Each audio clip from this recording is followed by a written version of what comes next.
Assalamualaikum warahmatullahi wabarakatuh. Bagaimana kabarnya anak-anak ibu semua? Semoga dalam keadaan sehat ya semuanya untuk mengikuti materi kita hari ini.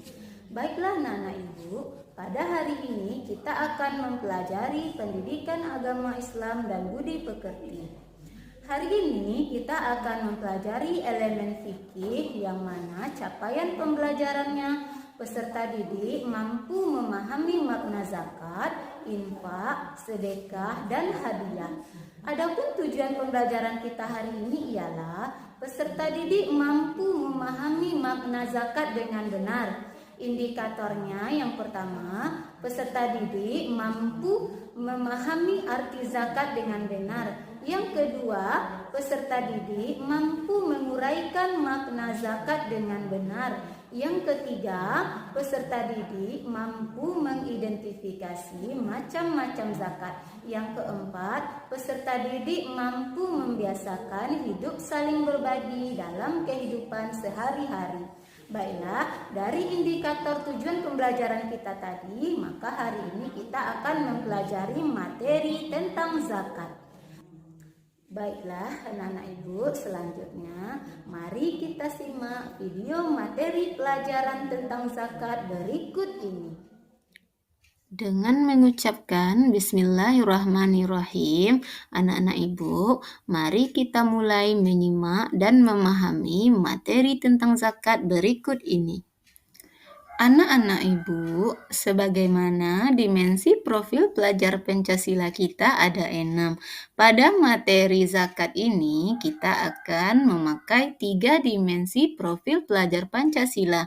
1. Beriman dan bertakwa kepada Tuhan Yang Maha Esa dan berakhlak mulia.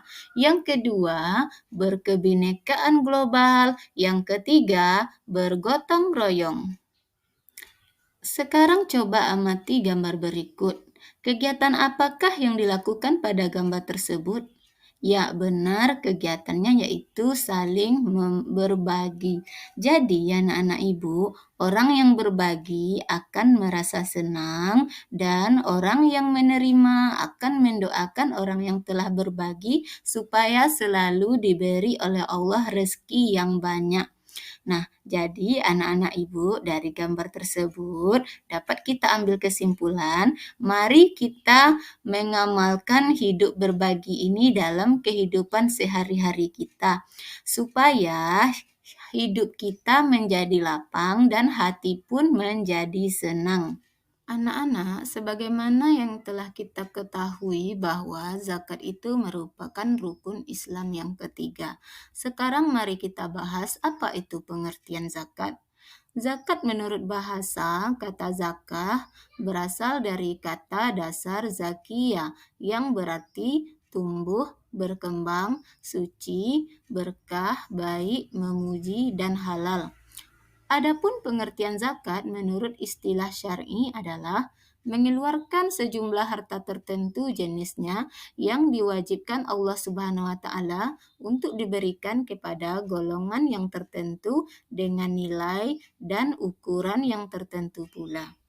Dalam berzakat ini tentu ada landasannya. Salah satu landasannya yaitu dalil Quran Surat At-Taubah ayat 103.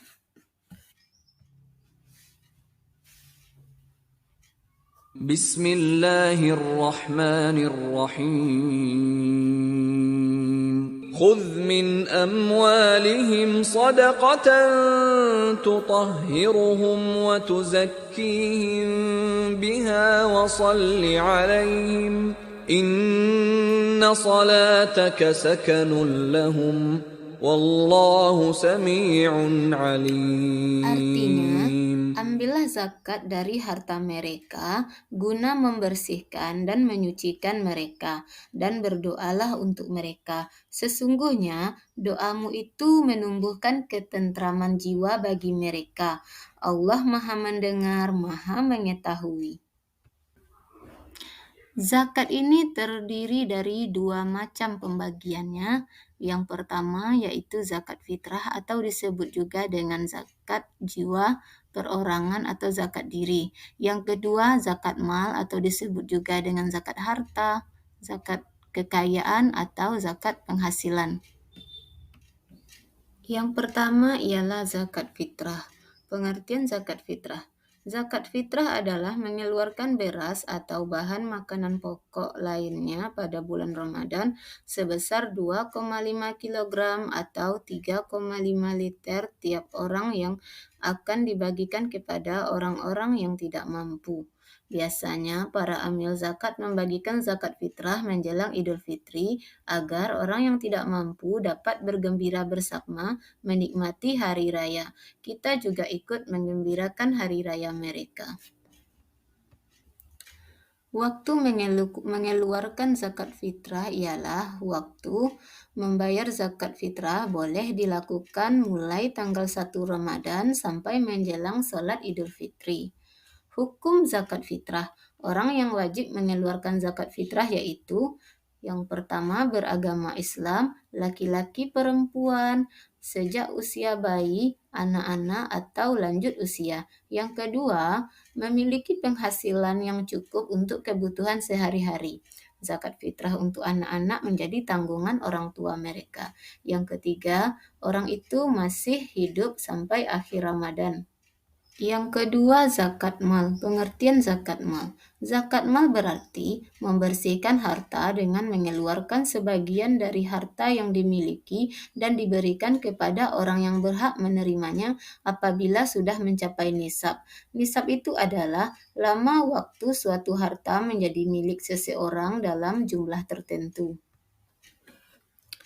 Jenis harta yang wajib dizakatkan adalah perhiasan emas dan perak yang disimpan, uang simpanan yang telah mencapai 1 tahun, harta atau uang yang diperoleh dari usaha berdagang atau bekerja, hasil pertanian, misalnya padi, palawija, dan sebagainya.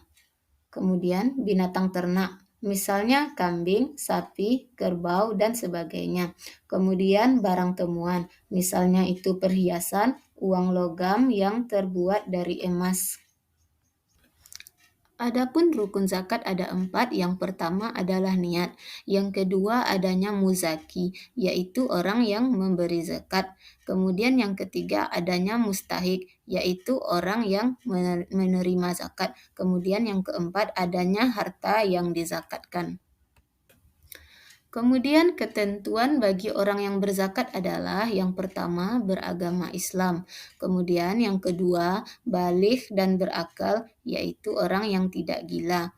Kemudian yang ketiga milik yang sempurna atau milik sendiri, yang keempat mencapai nisab atau barang yang dimiliki cukup setahun, kemudian yang kelima termasuk barang yang wajib dizakati. Ketentuan penerima zakat. Penerima zakat disebut juga dengan mustahik zakat. Mustahik telah ditetapkan Allah Subhanahu wa taala dalam Al-Qur'an surat At-Taubah ayat 60. Ada 8 golongan mustahik zakat, yaitu yang pertama adalah fakir, yaitu orang yang tidak memiliki harta dan usaha untuk memenuhi kebutuhan hidupnya. Kemudian yang kedua miskin, yaitu orang yang mempunyai pekerjaan tetapi tidak mencukupi untuk kebutuhan hidupnya. Yang ketiga amil, yaitu orang yang diberi tugas mengumpulkan dan membagikan zakat atau disebut juga dengan panitia zakat. Yang keempat ialah mu'alaf, yaitu orang yang baru masuk Islam dan imannya masih lemah. Kemudian yang kelima namanya rikab, yaitu hamba sahaya yang dijanjikan tuannya akan dimerdekakan dengan membayar tebusan. Kemudian yang keenam garim, yaitu orang yang terlilit hutang untuk keperluan di jalan Allah Subhanahu wa taala.